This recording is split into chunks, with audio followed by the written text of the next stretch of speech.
Welcome to another edition of Podcast Champs. Damian Salty G as long as well, not as long. Wow, as well as DEO. Pause, dude. All in weekend was long. I'm pause again. You can find me on Twitter at DamonG347 DO at I'm just DEO. Spitballing. This episode's about hot takes, man, and we're gonna get in, we're gonna get out, and we're gonna rob the bank. So we'll start with All In real quick. Dio, thoughts on All In? As a milestone for the culture, it was great.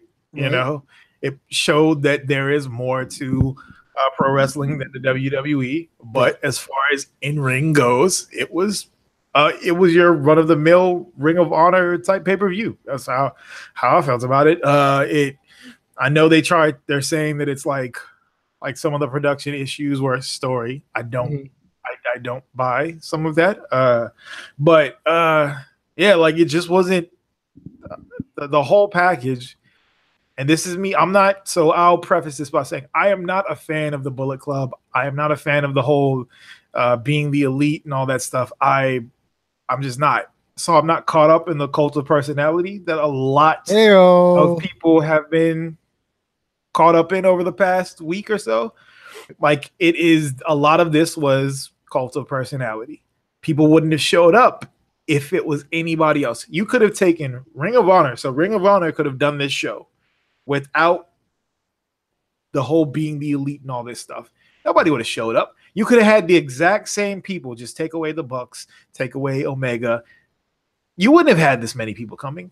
This was people coming to see the Bullet Club family. So, I'm just not, I'm not glamored by it. So it was in-ring was cool. You know, some of the matches surprised me. Like Okada Skrull was far better than I thought it was going to be, but still don't see the hype behind Skrull. Me neither. I've never been a Marty guy. I've talked about this on the show and on podcast champs, as well as Salty Chips. Like, I'm not a Marty Skrull guy. By all accounts, their match went long because the side ref came out from through the crowd to tell Marty to go home, and they didn't go home for a while. So that's why the main event was rushed, which is probably part of the reason why Marty didn't show up at the end when, I guess off air, you didn't see this, but live, they brought everybody from the back, the Bullet Club essentially. Yeah, I heard about it. And maybe that's why Marty wasn't there, but they asked for Marty. They said, Marty, get out here. He never came out. So maybe, just maybe, because he decided to take 50 years with Okada, and maybe that's not Okada's fault. I don't know. Right. But that's neither here nor there. The match itself was okay. I had no problem with the match. The whole gimmick about him being a cruiserweight stepping up to the heavyweights, okay, I get it. But I've never been a Skrull guy. Let's see. I liked Pentagon versus Omega. I had a lot of near falls. Right. I didn't really care who won. I just wanted to be entertained, and they accomplished that for me. Right. So mission complete. Yeah, there were some folks that stood out to me for that had performances. I really liked Jordan Page. I mean, not Jordan Grace. Sorry. Oh yeah, definitely. No, she was an unsung hero there, man. Yeah, when she it's some stuff like this where it's if people really show up and show out, and the women's match was serviceable. It was good. I'm not gonna sit here and act like it was this amazing thing, because and this is a disservice that a lot of people do to women, is when they hype things up to be what they aren't, right? And a lot of folks are saying that this was the curtain call that the Four Horsewomen had, in NXT, and I saw folks saying that this match was as good as some of those, and it wasn't. No, it wasn't. It just wasn't, And the sooner that we stop babying a lot of the competitors, and not just women, the sooner we stop babying people just because we really like their personality, or we like that they interact with us on Twitter, or they like that they took a picture with us at an event, the sooner that we stop babying them, the better off they're going to be.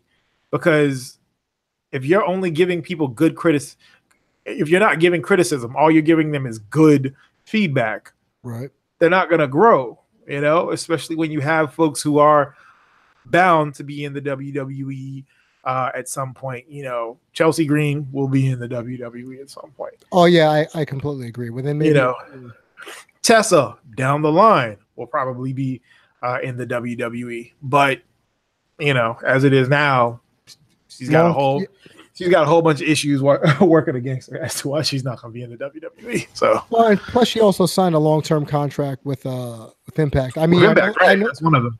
Yeah, I know there's like ways to get out of those things, but you know, she's not coming to WWE anytime soon. Right.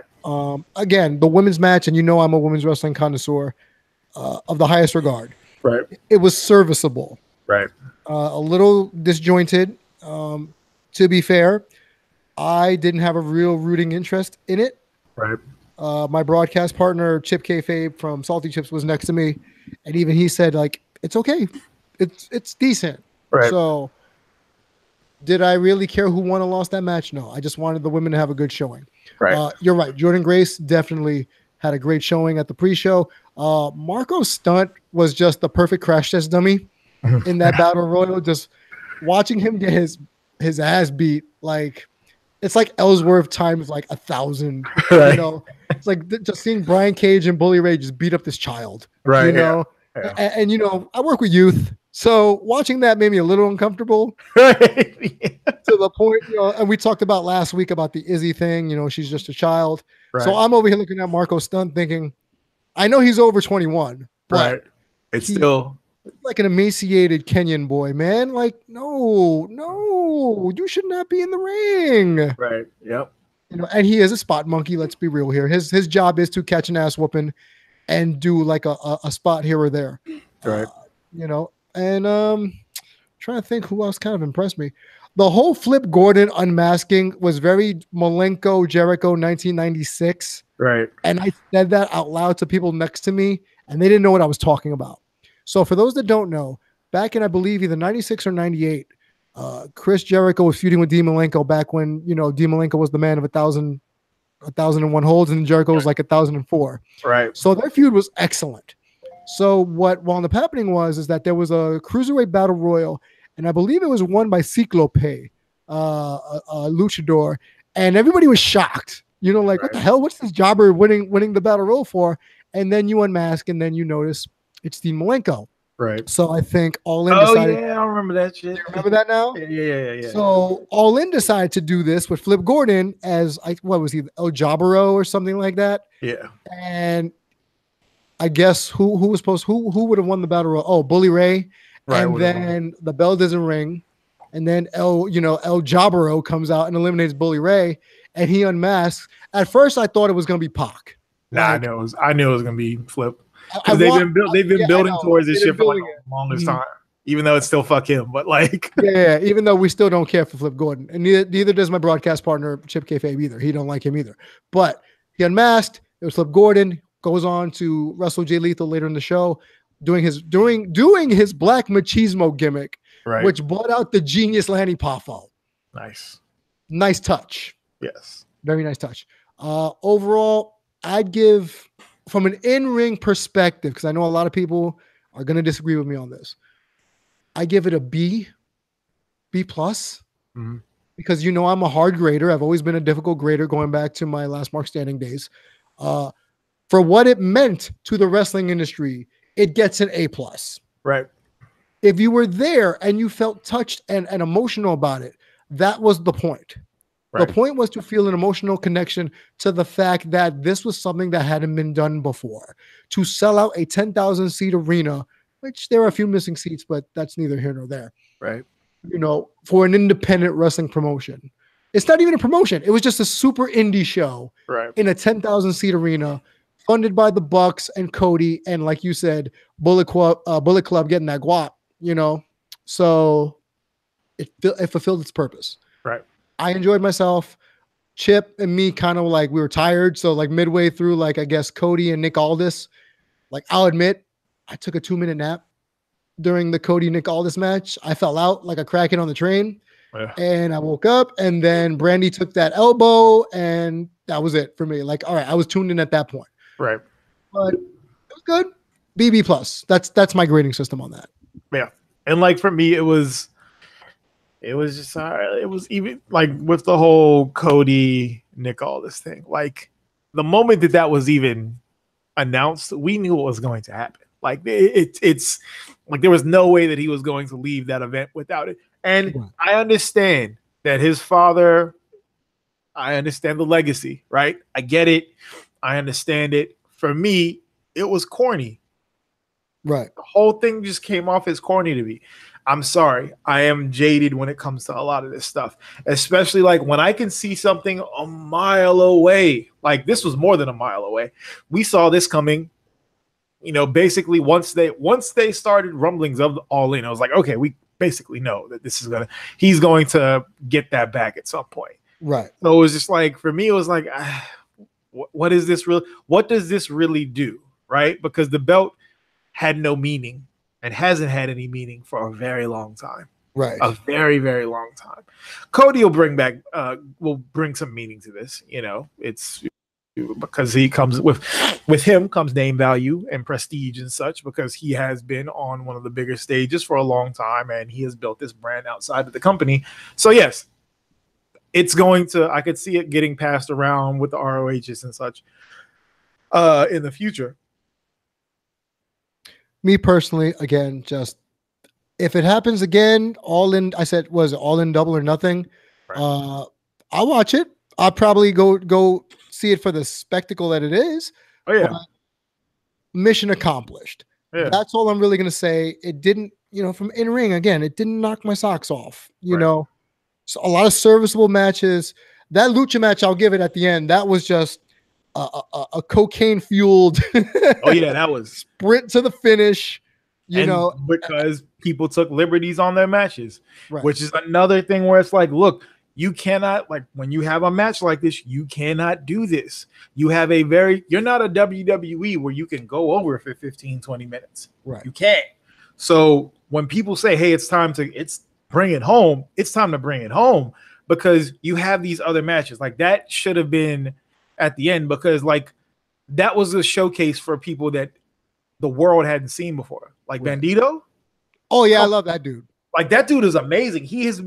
I've been watching him since like via GIF was where I first started seeing him, from like Hokai and like others and such. Like that's where I saw him. I was like, holy shit, this dude is dope. Like him, Flamita, others, you get introduced to them via that way. But like, we know the Rey Mysterio Juniors, we know the Rey Phoenixes, but like you're taking what probably would have been another 10 minutes added to this match between the other ones that you took away from them. And it's just like, that's a bad look all the way around, you know? And then the Bucks admit, like, hey, we were up against it. We had to sprint through that. So, you do all your high spots and you do all your Meltzer drivers. And I'm Bandito. First time seeing him, I must have said, oh shit, at least 10 times in the first 3 minutes, because I've never seen some of the moves he was pulling out. Yeah. It wasn't until Chip told me that he's, I guess, half of the Progress Tag Team Champions. So I'm like, oh, he versus in Progress. Didn't know that. But overall, watching the match, I thought it was fun. Yeah. It was a lot of fun to watch. Stephen Amell doing that coast to coast, even though Daniels helped him out a little bit by leaning forward. Right. Serviceable. It's sort of like, he came out to the old school Bullet Club theme, which I popped for because I like that theme above all else. Right. A little disappointed that the firing squad wasn't involved at all. I mean, I saw them at StarCast. We talked about this last week. And if you don't know what we're talking about, look up last week's Podcast Champs, and you'll hear why me and Dio are not surprised. Not surprised about the firing squad was not on the show. Yeah. Just saying. But like, even the whole thing of like, I'm not a fan of Stephen Amell as a person at all. Like it's cool. He is a very athletic man. I will give him that. And he was pretty serviceable for somebody who doesn't really have a ton of in-ring experience. Right. But yeah, I don't fuck with him at all. My guy, Josh Sagara, though, he's cool. Like, I dig it. The dude that came out with Stephen Amell. He was one of the other characters on Arrow. Yeah. Wasn't he like a villain or something? Yeah. He's one of those Caucasoid Puerto Ricans. So, yeah. please define what a Caucasoid Puerto Rican is for your fellow Puerto Rican friend here. Yes. So those are the Puerto Ricans that are white passing. They have the classical European features. They don't really look ethnic Latino in any way, shape, or form. Tend to have light eyes, but they also get tan just because, from the island and such. But yeah. He's a cool dude though. Fuck Stephen Amell, but yeah. Okay, well, F. Stephen Amell. Okay, and I didn't even know. I didn't even know the Affliction became SCU with Scorpio Sky. That's how out of it I was. I'm like, wait a minute. When the hell did the Affliction become Scorpio Sky and friends? All right, whatever. That was Page was cool, and Penelope Ford. Yeah. Let's talk really quick about Hangman Page because a lot of people reached out to me and wanted my feedback on him. I didn't like him when I first saw him a couple years ago. Right. I have admitted that. I was at a Ring of Honor house show in Brooklyn, Coney Island, saw him. I said, who the hell is this jabroni? Right. Didn't like him. 2 years later, probably next to Omega, the second best worker in probably New Japan. Easily. And like, he's got the look. Yep. He's got the build.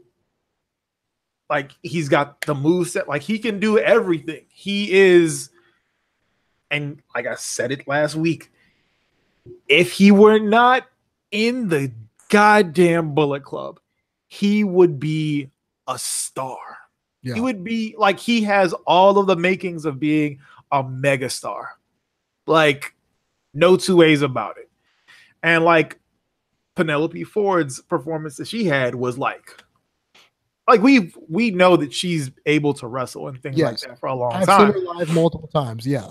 But still, she was kind of on the back burner, especially when she was teaming with Maria Manic, who, goddamn, how the mighty have fallen.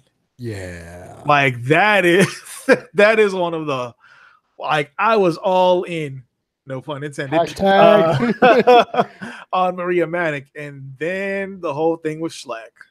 And Rick, quick aside, people, celebrities, professional wrestlers, we absolutely can say we no longer support you because of who you are dating or sleeping with. Absolutely can. Because if you are dealing with problematic people, it's a good chance that you have the same problematic views that they do. Yes. Or at least you are looking past them. And that's no bueno. But I digress. Right. And that was a really dope spot. That was a dope spot. I've never been impressed by Penelope Ford, to be quite honest with you, from an in-ring perspective. But she really wowed me. Hangman Page. First off, we talked about this last week. He got to get rid of the name Hangman when he's got to go. He has to. There's no way that he inevitably makes his way to the States, and I do mean the States. WWE will be calling him eventually. Yeah, that you can call him Adam Page. You can go or whatever. I don't care. You can call him, the man Adam Page. That's fine too. I think I'd go with that actually. Right. But Hangman's got to go. He's got to go. The fun stuff with Joey Ryan had me dying. Yeah. Because there were penis druids. Yes. And I was waiting to hear a gong or a dong. Right. And then having Joey come out back from the dead, quote unquote. Right. I thought that was really entertaining. I loved that. I literally was laughing so hard that I almost spit out my drink. Right. So kudos for Joey Ryan for being who he is unequivocally and unbiasedly, because that man is entertaining AF. So for me, one of the MVPs was Hangman Page, if not the most all-around prolific performer that was there. Jordan Grace, definitely high marks as well, like we talked about. Yep. Honestly, Janela's good at what he does. Yeah, Janela's a crash test dummy. Yes, even though he doesn't do death matches anymore. Because he is body can no longer do it. Yes, he is a glorified crash test dummy, and he also is getting pretty good at this promotion stuff. Right. So maybe he can segue into that or some creative aspect. He put over Page really well. He bumped really well. Again, I fell asleep briefly during the Cody Aldis match. I was never a Cody fan. I've never been a Magnus fan. Yeah. The only reason I'm a fan of Magnus is because of who he's married to. Basically. That's about it. Funny seeing Sean Mooney randomly appear at All In. Thought that was funny. For those that don't know who Sean Mooney is, was a former WWF, I guess, commentator, announcer, interviewer type. Then was a newscaster based in New York for a while. Yep. I thought that was funny. And then just little production things here and there. Okada with the Okada Bucks, which I still have in my pocket, actually. Yeah. I took a guy was handing them out outside the arena, so I took that. Fantastic. But again, overall, B+ show from an in-ring point of view. Right. Overall, for what it meant to wrestling and about giving options and being able to accomplish what they set out to do, A++. Right. So that's my stance on All In. The Bullet Club got their shine. The Bullet Club got their money. Kind of wish the Firing Squad was there, or the Grills of Destiny, whatever you want to call them. Mm-hmm. But again, that's neither here nor there. So other hot takes, Dio. Other hot takes to all of you that keep on saying, "Oh, well, since this was such a success, this means that the rumors of the WWE being able to get the Bucks and Omega are out the window." No, it's not. If anything, this just means that the WWE is going to be willing to throw even more money at them. Yes, because a built-in fan base comes with it. This is like nothing that the WWE will have had before. They have never had an act where, even when they bought WCW and they bought an entire promotion, they will have never bought an entire fan base. When they brought Matt Hardy over with the Broken Universe, yes, that was, yes, people liked it, but it was still just this kind of riff. Like, this would be when you bring in this entire world, characters that they've created, and a fan base that is going to follow them to the end of the earth, because there is a serious cult of personality here. We see it more and more now because of the digital age, and as we call it, stan Twitter. Like, you have a lot of folks that are stans. Doesn't matter what happened, and this is why I had an issue with a lot of folks online with what they were saying with All In, was that it was a perfect show. It was not a perfect show. There were tons of production issues. Yes, they tried to say that they were, it was story. I don't care. You got to put your best foot forward in the first one. But this is, if the WWE, and that's the thing, the WWE no longer just has WWE Network money, right? Right. The WWE now has Fox money and oil money. Yeah. With the Saudi Arabia deal is what you're talking about. Right. Yes. They don't need, it doesn't matter what happens now. They could fling $5 million at each person, and that wouldn't even be a drop in the bucket for them. Right. So this whole idea of, this kills that. No, if anything, this is going to make the WWE want them even more. Mm-hmm. And let's be real. And this is what I've been saying for years now. You have to bleed the indies. You have to. When there's like a boil or like you get a bruise on your body sometimes you have to drain that blood so that new blood will flow into it. Right. The Young Bucks, the Bullet Club, the Elite, they have been at the top for a long time. And before that, you had all the other folks that were up at the top. You had the Kevin Owenses and the El Genericos. They had to be taken away for these other people to shine. Right. Right. And that's what needs to happen again. People are going to have to disappear from the top so other people can rise up. Because as it is now, the top 4 people in the Bullet Club are going to be the ones that get all of the attention, and the people that are underneath them are not going to be able to rise up. Had it not been for AJ Styles and Finn Balor going to WWE, would we have gotten Kenny Omega? Right. No, we wouldn't have. Kenny Omega wouldn't have even been the cleaner. Kenny Omega would have just still been wrestling random matches with Kota Ibushi. Right. And nobody would care about it. And I love Kota Ibushi. But he would not be where he is now had it not been for that. You know what I'm saying? And one more thing, and I'm not trying to be like a WWE show here, but this is just real. This is just being real about stuff, right? So Dang, lost my train of thought. It's okay. So let me hop in really quick Yeah. about that. About the Bullet Club and everything like that. Yes, if it wasn't for Finn Balor or Fergal Devitt, if you want to call him that, AJ Styles coming to America or back to America to wrestle, you wouldn't have the Kenny Omegas. You wouldn't even probably given 3 seconds to Young Bucks after a while. Because if you remember back in the Bullet Club's inception, it was Gallows and Anderson that were like the Bucks in a sense. Yeah. Bad Luck Fale was part of that original group. You know what I mean? So that was the original Bullet Club. And we've talked about this last week, how the color persuasion has changed a lot in the Bullet Club. Yujiro Takahashi, doesn't really cut it as the token, but that's beside the point. I personally think Hangman Page comes over before the rest of them. Yeah. Only because New Japan, Ring of Honor will probably pool their money and say, hey, Omega, hey, Bucks, hey, Cody, don't go back. We'll give you whatever you want. Right. You only want to work 5 days a year? Work 5 days a year. Right. You want to still make whatever side money with Hot Topic? Be my guest. But eventually, and what Scarface say? Eventually, she going to come back. So eventually, Cody going to come back.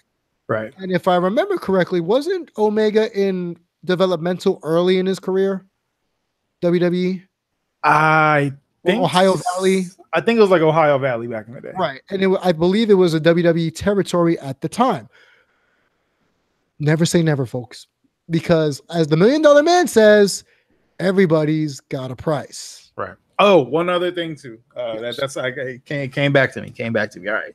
So one of these things since Neville, right? So we have the whole thing of Neville or Pac, which I'm sorry, that is a dumb name. That's a dumb name. I don't know who gave him the name Pac. The dumbest damn name ever. Like, it's dumb because, and especially for a comic book nerd like me, it just kind of sounds like Puck. So you're naming yourself after the dwarf in Alpha Flight.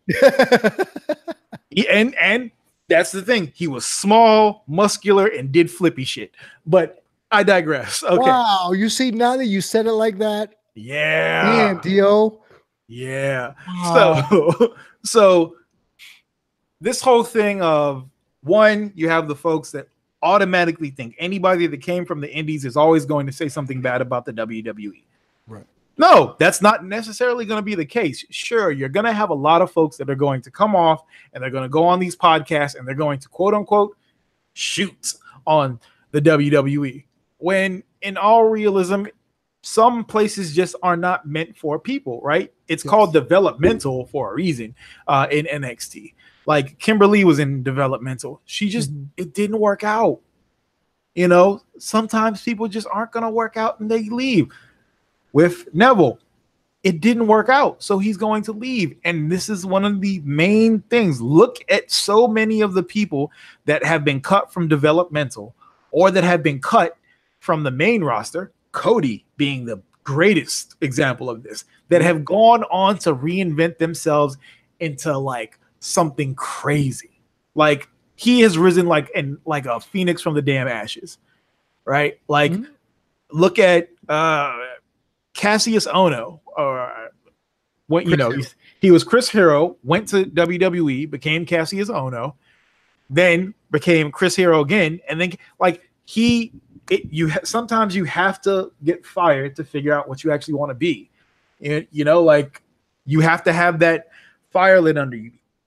EC3, had he stayed in NXT as Derek Bateman, do you really think that he would have been what he is now? Do you think he would have worked as hard as he has to improve his character? No, you have all of these stories of people that have to leave, go out and explore the world and figure out who they were to come back. Like sometimes that is what you need to do, not just in the WWE, but in life, period. Right. Sometimes you have to be forcibly removed from wherever you are to make you realize what you actually need to be doing and to help you grow as a performer. And in this case, like as a person, as a performer. So yeah. And I'll give you another name, Juice Robinson. Juice Robinson's perfect. He is the perfect example too of what we're talking about. How jobber to the stars in NXT as CJ Parker one of the hottest acts in New Japan. Do Right. I think he's great? No, not a big fan of his in-ring work. But His he's really character, good. though, has gotten him over. And when he inevitably comes back, because let's be honest, he's gonna come back. Yeah. They'll probably let him still either they'll call him CJ Parker again, or CJ as in C Juice Parker, just to pull that in again. I don't see that actually is another point I'm going to segue onto in a second. I don't see the big deal about people choosing their own destiny and kind of just saying, okay, it didn't work out here. Let me go over there. And eventually everything comes back full circle. Right. That's how it comes. That's how it works. Right. So another person that springs to mind when we talk about leaving or being forcibly, sent away, Galloway, or if you want to call him McIntyre, Galloway. He was toiling in 3MB after failing as the chosen one. Yep. Which he brought upon himself. Yes. You know, like he admits it. He admits it. He took it for granted, wasn't humble, wasn't appreciative of what he had, wasn't grateful. Comes back after a successful worldwide independent wrestling tour. Right. Now he's part of the main event scene on Monday Night Raw with Dolph Ziggler of all people, which porqueria, basura, like we like to say. Yes. In-ring performer, good. Other than that, don't care for Dolph Ziggler. Right. But seeing McIntyre on Raw, first off, he's jack as fudge. God.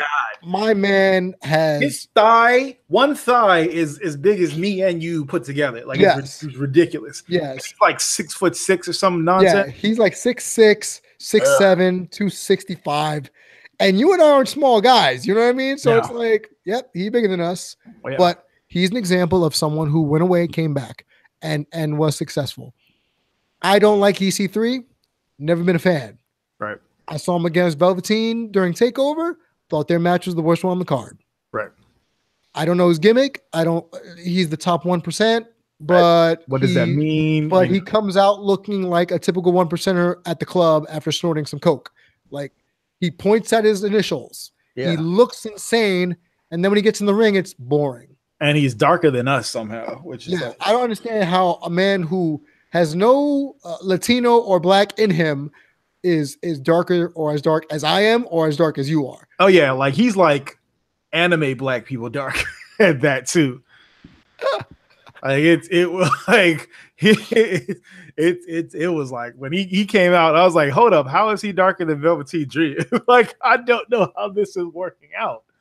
But yeah, like sometimes you have to leave and come back and do what you do. Like, this is not like, I think a lot of folks just think, oh, the WWE missed out on this person, or that what that person has was not able to be brought out in the WWE. Right.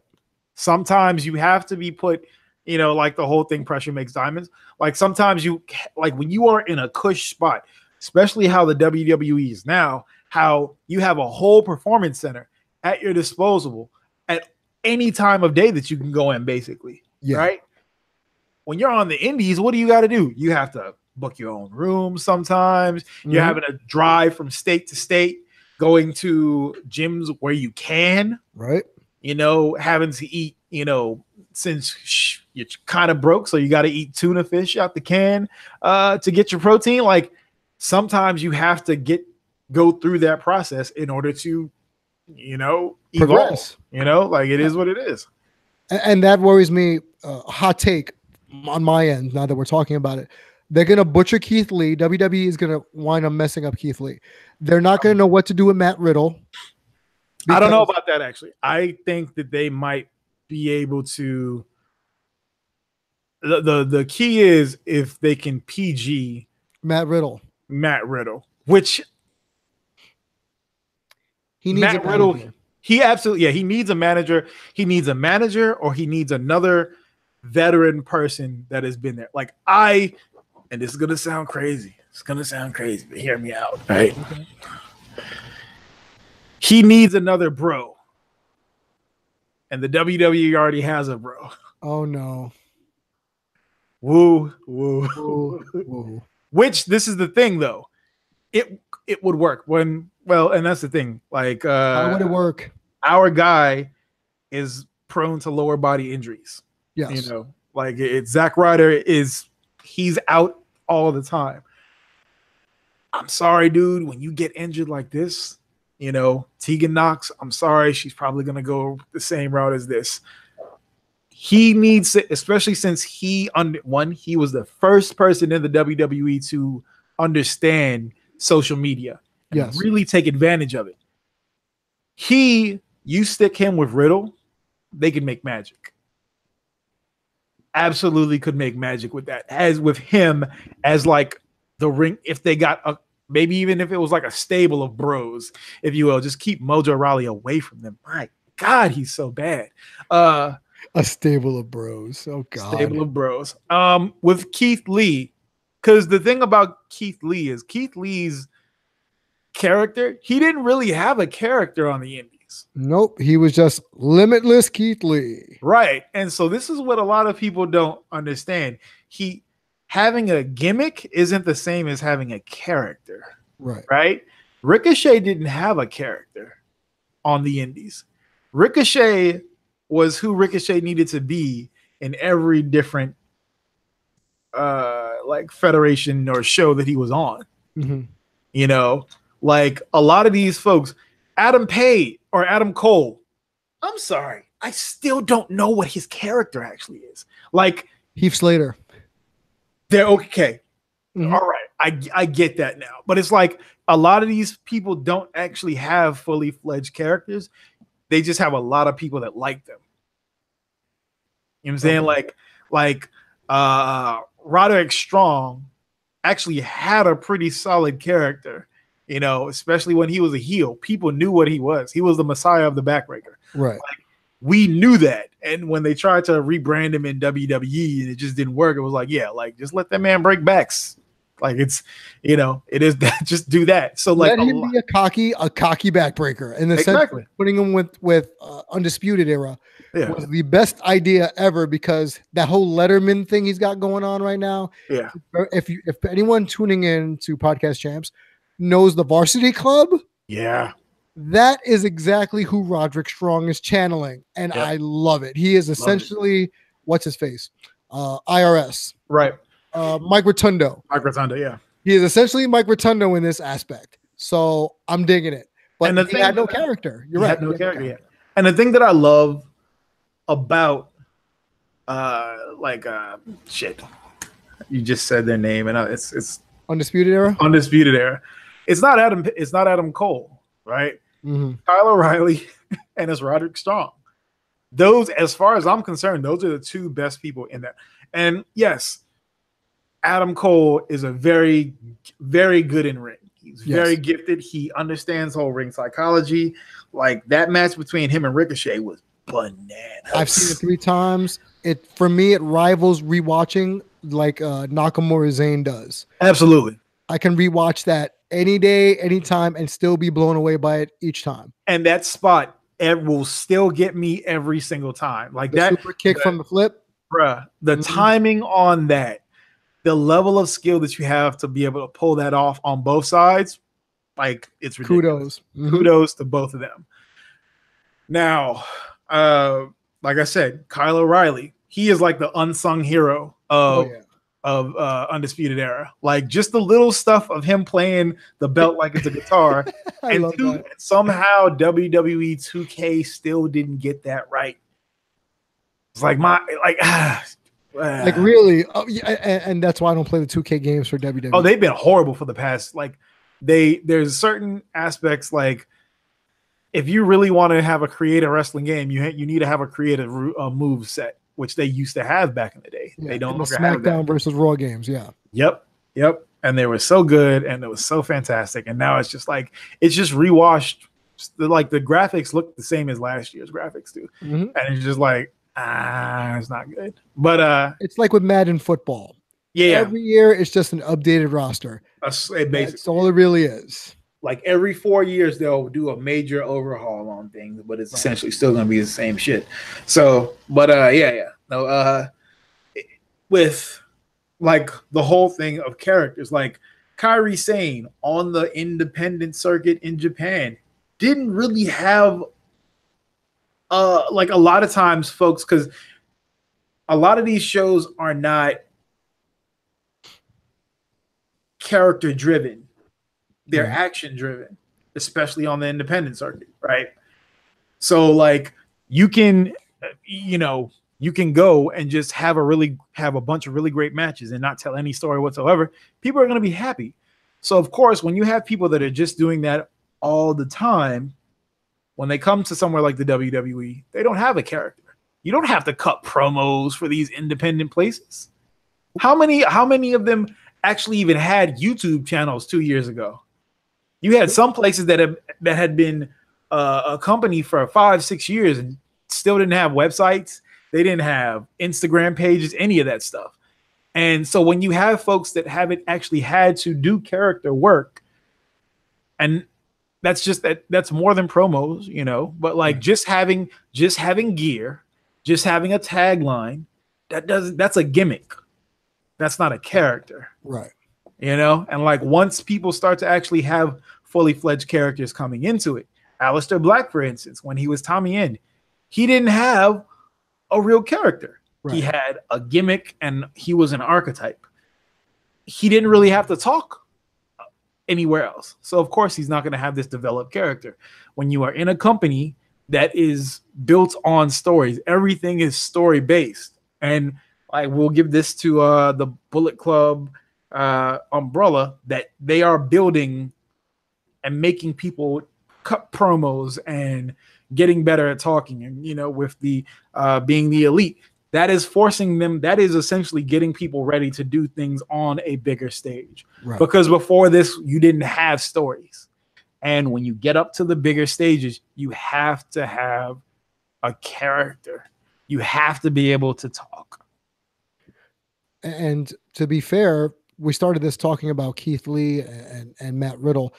It's true. The indies do not prepare you for promos. Right. Like, I don't know how many times I've gone to an indie show and someone cuts a long-winded promo where I want to literally gouge my eyes out.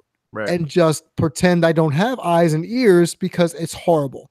But then you get on the main roster, i.e. Ricochet, right, and you're finally thrust into the spotlight to have a microphone in your hand, and you poop the bed every single time. Now, Ricochet can get away with that because he's the master of flight or whatever moniker they want to give him.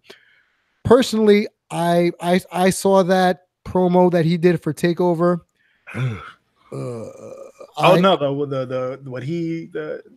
What he had today with him. Oh, even worse. And Pete.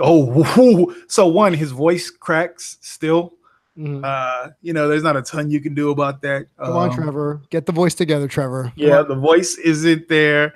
He doesn't sound comfortable. He's in the same vein as Bayley, in that they don't fully believe in the character that they have. So it all kind of comes out as forced. And when you're talking to somebody like Pete Dunne, who's really good at talking already, yes, it's bad because he repeated lines like 3 times. And I was like, oh yeah, like you're rolling against somebody that is quick-witted, and you're not keeping up with it. You ain't with it, right? And like some people can roll with that. A lot of people can't. But with Ricochet, he's so damn good in the ring. Doesn't really matter, as long as he comes out with his little wing cape thing or whatever it was, he'll be okay. But like, and this is the thing. So Ricochet has to have somebody that brings it out of him. Right. Because all of the promo between him and Velveteen Dream was on point. And this is something the Velveteen Dream does with everybody. He brings out character-wise because he's so big. Like, his personality is so big that he just kind of draws everybody up with him when they are going back and forth. Aleister Black is a charismatic void. Yes. Yet still, Velveteen Dream pulled that out of him. So it's like, just with the whole "say my name" thing. The whole "say my name" thing was just so good. So good. And I give Velveteen Dream a lot of credit. Like, that is what he's good at. Yeah. His promo skills, especially when it comes to the pre-produced ones, impeccable. Even like the pre-produced, like we can even take it back to the days of Tough Enough, when he cut that promo on the other dude freestyle off the dome. Like he gets, like certain people get it.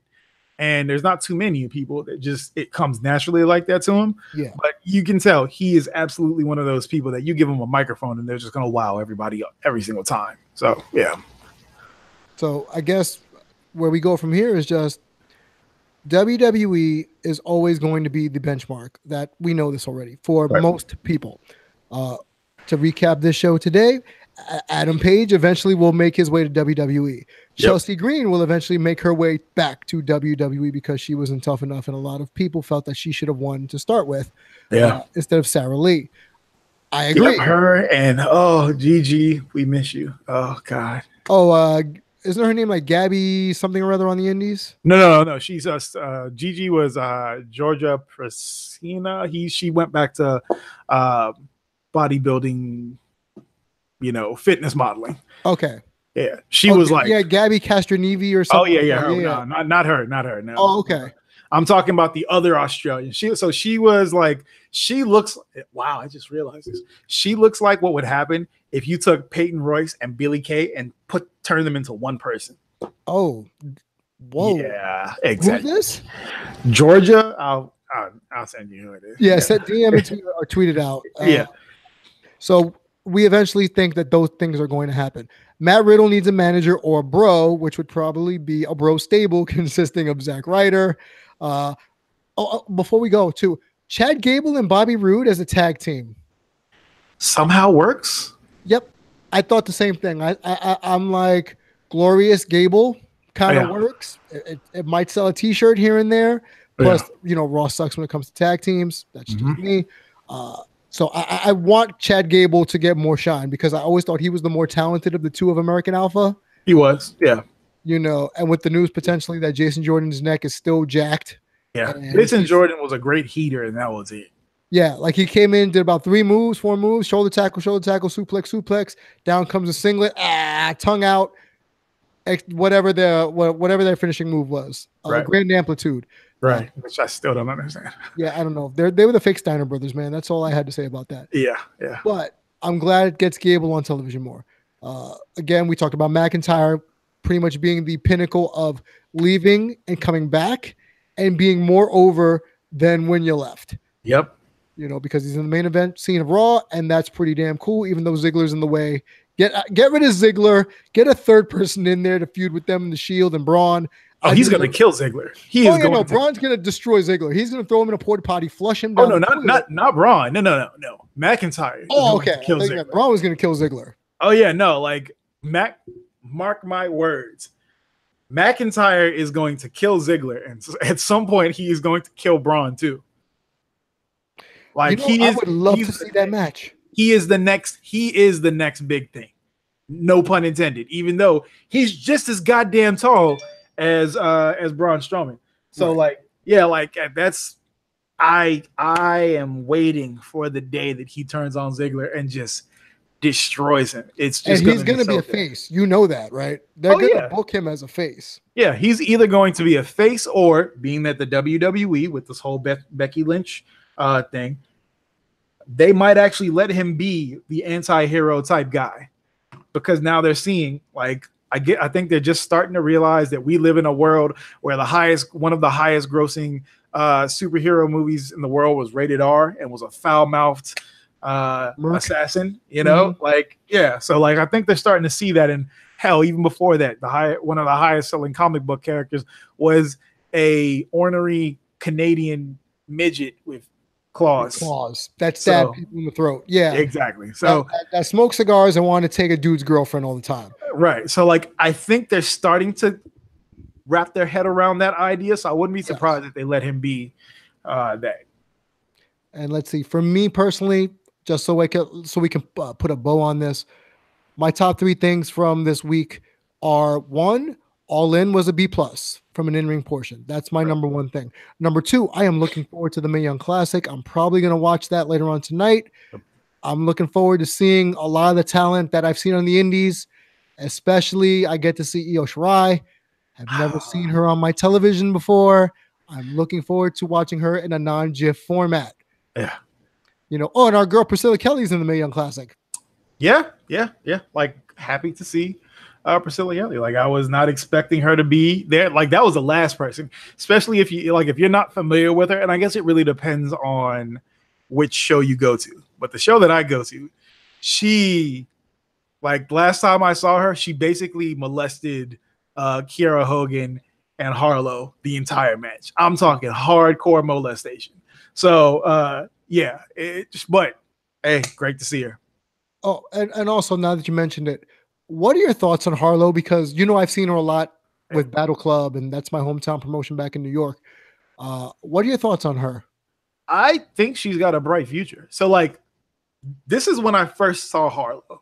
So local promotions, Mucha Lucha Atlanta, and like the past like two, or there were like two events that there was this girl that was over, kind of heavier set, and I'm not saying that because she's, I'm not saying she's fat. She's just a heavier set person. And it's like, who, when you're at an event where it's mostly Hispanic people, she kind of stands out when she's got really bright green hair. Yeah. So you saw her, I was like, who is this person? And then I checked a couple of her, one of my friends knew who she was, sent me her matches. Wasn't that impressed until I saw her in person. Everything looks like it hurts. Yep. But not in the way where it's like, oh shit, you might have killed that person, right? There might have been like one or two spots. Like, it's believable.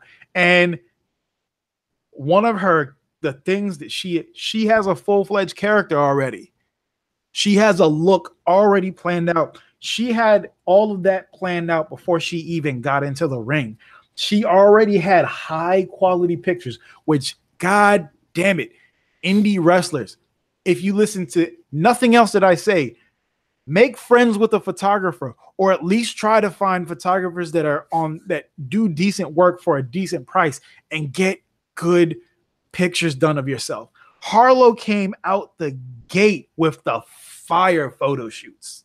Yeah. She already has the whole, like the regalia from like, old Christian like crowns and things. Yes. Like she gets it. And so many of you don't. So right now, I haven't seen her cut promos and all that stuff, but in ring, she can go. Yeah, I can attest to this. I've seen her wrestle Mia Yim. I've seen her wrestle dudes. I think she just beat the crap out of Austin Theory a couple of weeks ago. Which you and I have talked about Austin Theory, like whatever. Yeah. But I like Harlow. I've seen her a lot. I saw her when I was down in Tennessee for the Making Towns Classic. She worked against Christy James in the first round match, I believe. We'll leave that there. I've seen her up north in Battle Club against Mia Yim, and you and I both have talked about Mia extensively. Mia's one of the best in the world, and god damn is she not fine. Jesus Christ. Calm down. I'm sorry. Like there's some, like I try to be as respectful as possible, but like Mia Yim, like I have to, like at some point I'm going to have to block her on Twitter so that I stop complimenting her. Like is that, yeah. But I digress. Time out. Are you becoming that fan when it comes to Mia Yim? I feel like I am. So I'm going to have to like block her or mute her. Like, okay. I'm going to have to stage an intervention on air for you because we've talked about fans who do that.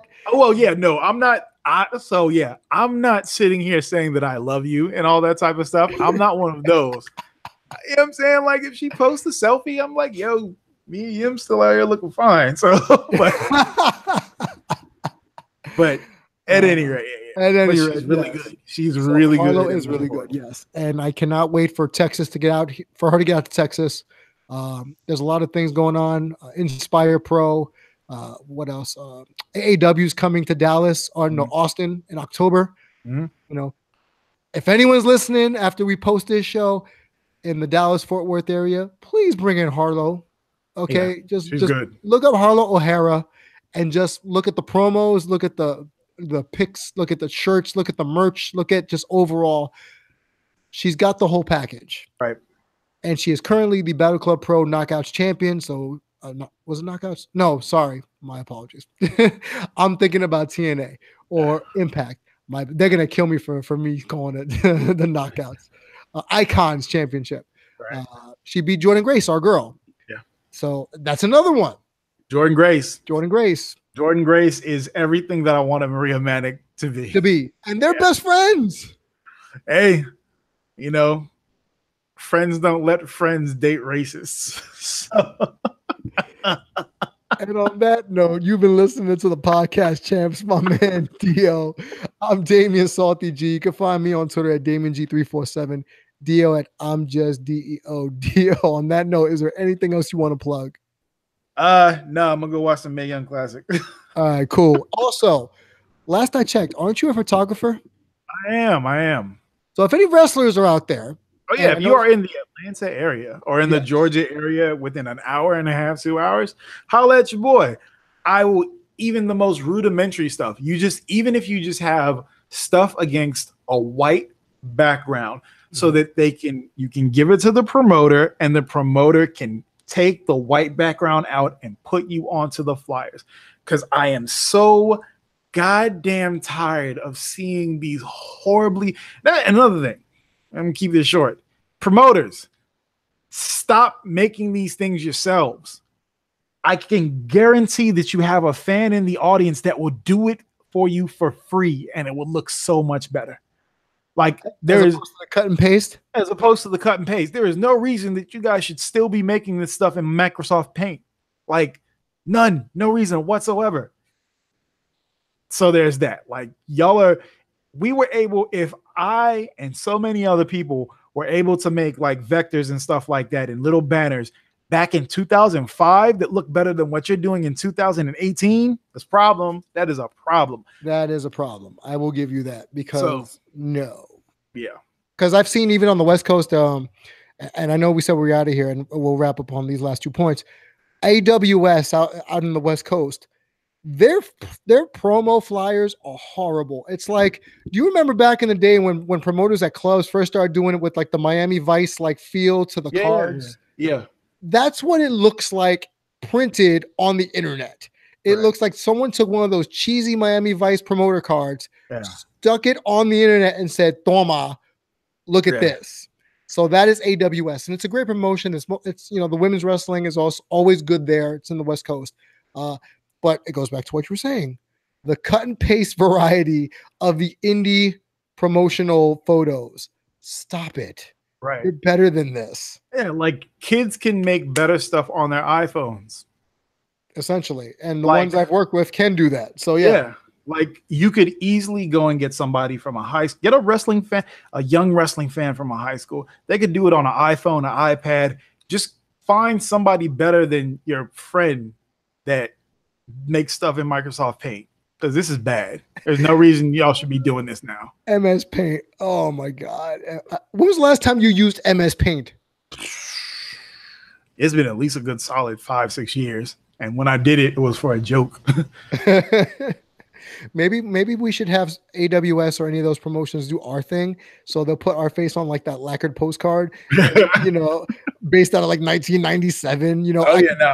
I'm gonna work on and make us like one of those Cash Money Records looking type joints with the bling and the big house in the back and the Rottweilers imposed in the front. Yeah, get it like that. But yeah, stop doing bad graphic design.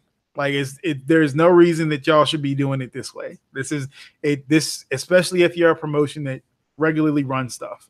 Right. I guarantee there's somebody to do it for free. Right. And that's your final hot take, right? So here's mine. Wrestling fans, I know I take you to task a lot. I've done it on Last Mark. I do it on Salty Chips. I do it here because you guys keep giving me ammunition to keep shooting you down. So when you are at a wrestling event, and I'm not even going to say shower and put deodorant on because that should be a prerequisite, but unfortunately, not all of you listen. No, that is not my point of contention today.